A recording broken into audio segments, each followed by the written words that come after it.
श्री कुंज बिहारी श्री हरिदास, आप सभी को गोवर्धन पूजा की बहुत सारी शुभकामनाएं। दीपावली के अगले दिन गोवर्धन पूजा अन्नकूट मनाया जाता है। यह कार्तिक मास की शुक्ल पक्ष की प्रतिपदा को गोवर्धन उत्सव मनाया जाता है। इस दिन बलि पूजा, अन्नकूट, मार्गफली आदि उत्सव भी संपन्न होते हैं। यह ब्रजवासियों का मुख्य त्योहार है। अन्नकूट या गोवर्धन पूजा भगवान कृष्ण के अवतार के बाद द्वापर युग से प्रारंभ हुई।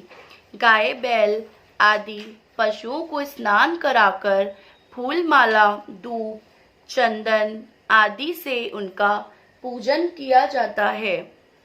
गायों को मिठाई खिलाकर उनकी आरती उतारी जाती है तथा प्रदक्षिणा की जाती है। गोबर से गोवर्धन पर्वत बनाकर मौली, रोली चावल, फूल, दही तथा तेल का दीपक जलाकर पूजन करते हैं तथा परिक्रमा करते हैं। गोवर्धन के गीत गाए जाते हैं तथा पूजा का चढ़ावा मिश्रानी को दिया जाता है। गोवर्धन से संबंधित यह कथा प्रचलित है।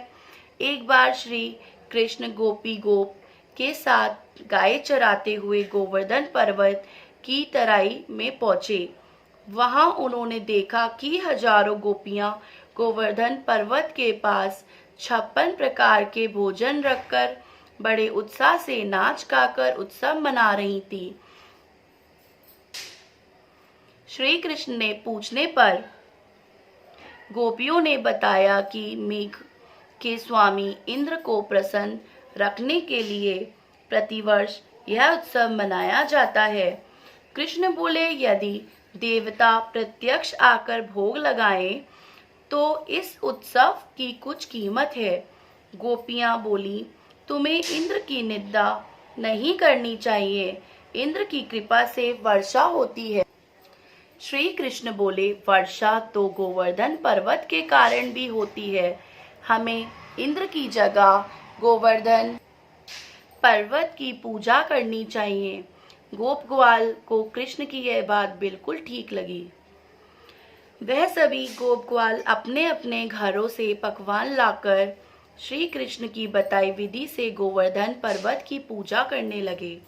इंद्र को जब यह पता चला कि इस वर्ष मेरी पूजा ना कर गोवर्धन की पूजा की जा रही है, तो वह बहुत कुपित हुए और मेघों को आज्ञा दी कि गोकुल में जाकर इतना पानी बरसा दो कि वहां पर प्रलय का दृश्य उत्पन्न हो जाए। मेघ इंद्र की आज्ञा से मूसलाधार बारिश करने लगे। श्री कृष्ण ने सभी गोप गोपियों को आदेश दिया कि वह अपने अपने गाय बछड़ों को लेकर गोवर्धन की तराई में पहुंच जाएं। गोवर्धन ही मेघों की रक्षा करेंगे। सभी गोप गोपियां अपने अपने गाय बछड़ों, बैलों को लेकर गोवर्धन पर्वत की तराई में पहुंच गए। श्री कृष्ण ने गोवर्धन पर्वत को अपनी कनिष्ठ उंगली पर धारण कर छाता सा तान दिया। सभी ब्रजवासी 7 दिन तक गोवर्धन पर्वत की शरण में रहे। सुदर्शन चक्र के प्रभाव से ब्रजवासियों पर एक जल की बूंद भी न पड़ सकी। ब्रह्मा जी ने इंद्र को बताया कि पृथ्वी पर श्री कृष्ण ने जन्म ले लिया है, उनसे बैर लेना उचित नहीं। श्री कृष्ण अवतार की बात जानकर इंद्रदेव अपनी मूर्खता पर बहुत लज्जित हुए तथा भगवान श्री कृष्ण से क्षमा याचना करने लगे।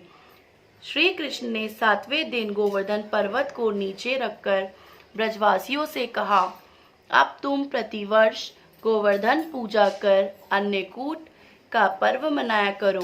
तभी से यह पर्व के रूप में प्रचलित हो गया।